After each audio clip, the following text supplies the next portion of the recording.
Un jour, on te posera forcément la question suivante. À quel moment as-tu ressenti la réalité douloureuse de l'absence de ton proche ? Un jour d'anniversaire, comme aujourd'hui ? Peut-être, c'est ce que moi j'aurais répondu.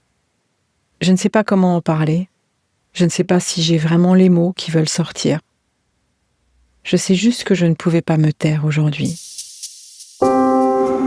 Bienvenue dans la saison 5 de Sweet Papy Podcast.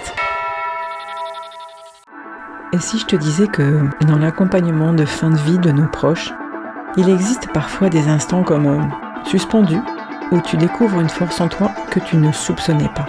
Alors avant que mes souvenirs ne s'effacent, j'espère devenir ton miroir, celui qui éclaire tes choix, tes fragilités, ta façon d'aimer, que tu sois aidant ou professionnel du soin. Alors abonne-toi pour ne rien manquer de ces instants de passage. Car fêter les 100 ans d'un être qu'on aime, ce n'est pas seulement célébrer un chiffre, c'est aussi apprendre à porter ce qu'il a laissé en nous. 100 ans, tu imagines ? 100 ans peut-être de gestes qu'on ne remarque pas, de phrases dites à moitié, de regards qui voulaient dire « je t'aime » sans le dire vraiment. 100 ans de repas partagés, de colère qu'on a oubliée, d'amour qu'on a parfois gardé trop longtemps dans la poitrine, là, quelque part.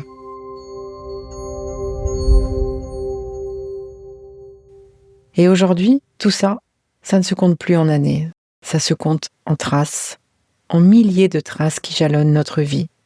Des traces sur ma façon de parler, sur mes silences, sur la manière dont je respire quand tout ralentit. 100 ans aujourd'hui, mon sweet papy, tu aurais eu 100 ans. Et si tu étais encore là, on aurait bien ri. Parce que de ce chiffre absurde, tu aurais dit 100 ans. Ce n'est pas un âge, c'est une guerre. Alors, aujourd'hui, quand je regarde le ciel, vers le coucher du soleil, j'ai cette sensation étrange que tu n'es pas vraiment parti. Comme si tu t'étais dilué dans la lumière, dans l'air, dans quelque chose que je n'arrive pas à nommer. Tu n'es plus quelque part, mais en même temps tu es partout. Dans la vapeur douce de mon café le matin, dans le rire des enfants qui jouent juste à côté dans le parc. Et puis dans ce vent qui insiste à traverser les volets fermés le soir. Alors non, je ne te pleure plus comme avant, même si ce matin les larmes sont venues toutes seules, sans prévenir. J'ai alors ouvert l'armoire. J'ai pris certains de tes vêtements que j'avais gardés. Et j'ai fait quelque chose de très simple. J'ai juste posé mon nez dessus. Je les ai sentis. Parce que ton odeur, je le savais, elle était encore là. Et puis après, j'ai eu besoin d'entendre ta voix. Cette voix qui n'a jamais changé. Cette voix qui traversait le temps, comme si le temps n'avait aucune prise sur elle.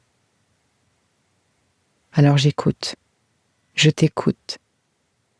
J'écoute le calme. Et quand ce calme me traverse, ça me fait presque peur, et puis en même temps ça me rassure. Parce que je crois que c'est ça l'éternité. Pas un endroit, pas un avant, pas un après, mais juste cette respiration fragile entre toi et moi, une sorte de voile, comme cette plume qui vole, entre la vie et ce qu'il y a après la vie. Et puis je réalise quelque chose aujourd'hui. En fait, tu ne vieillis plus. Tu résonnes. Tu résonnes quand je pose ma main sur l'épaule de quelqu'un. Tu résonnes sans savoir pourquoi. Tu résonnes dans cette patience que j'apprends lentement et que je n'avais pas avant.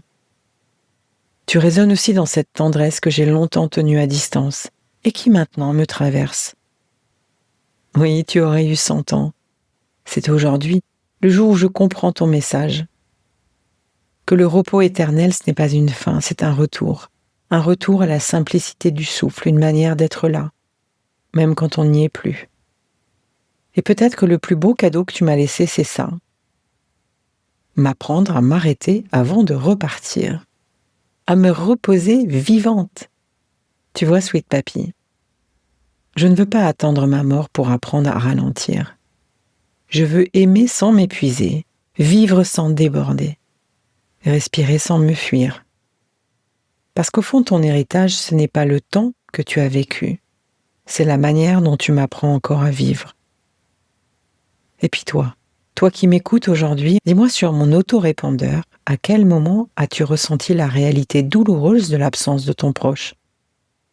Et s'il te plaît, fais une belle chose pour moi. Appelle quelqu'un que tu aimes vraiment. Demande-lui de t'enregistrer un message, une voix, un souvenir, un rire, peut-être même un souffle, un silence.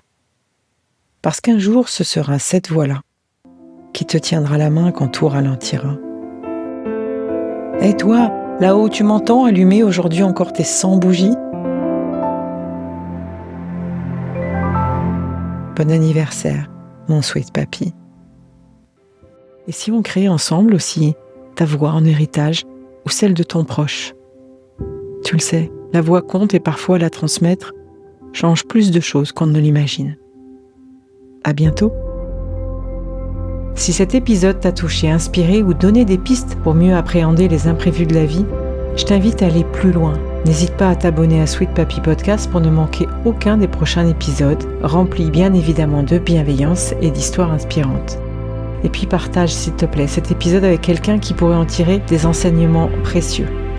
Et surtout, si tu souhaites discuter de ton propre parcours d'aidant, échanger ou découvrir des ressources pour t'accompagner, n'hésite pas à réserver un appel découverte avec moi via le lien qu'il y a dans le descriptif de l'épisode. Sache que ton histoire, ton expérience et tes questions méritent d'être entendues. À très bientôt et prends soin de toi.